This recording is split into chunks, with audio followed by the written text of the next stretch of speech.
Et pour en parler avec nous par téléphone, Bachir El-Khouri, économiste et journaliste libanais. Bonsoir, monsieur El-Khouri. Bonsoir, Monsieur Berberi. Alors dites-nous, est-ce que les plans déjà soumis au Conseil des ministres représentent une réelle solution au problème des salaires? Alors, écoutez, ce qu'il faut savoir d'abord par rapport à cette question, en dehors déjà du cafouillage à caractère politique qui a accompagné l'adoption en 2 mois de 3 plans différents, c'est qu'une correction du niveau des salaires réclamée par les milieux syndicaux est sans doute légitime.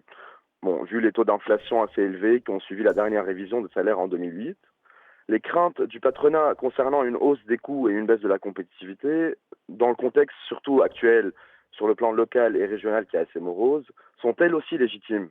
Donc marier, si vous voulez, les deux exigences était naturellement une chose difficile pour le gouvernement, d'où d'ailleurs, si vous voulez, ces légères différences entre les différents plans qui ont été soumis jusque-là.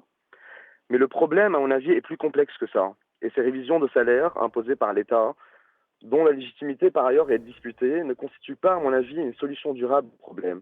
Surtout qu'elle risque de provoquer des effets inflationnistes sur le marché, et donc qui finissent par absorber l'effet escompté.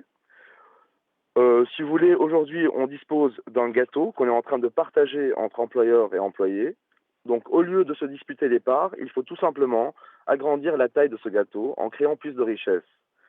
À moyen et long terme, à mon avis, seule une croissance forte, couplée à une stabilité politique, pourrait permettre, si vous voulez, de régler le problème du niveau des salaires, et par ailleurs d'autres problèmes, et d'aider à freiner l'érosion du pouvoir d'achat des citoyens.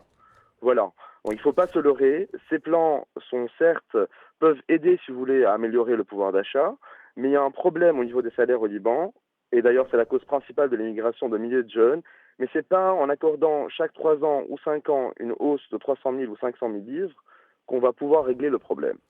Bachir El-Khouri, économiste et journaliste libanais, merci pour votre intervention.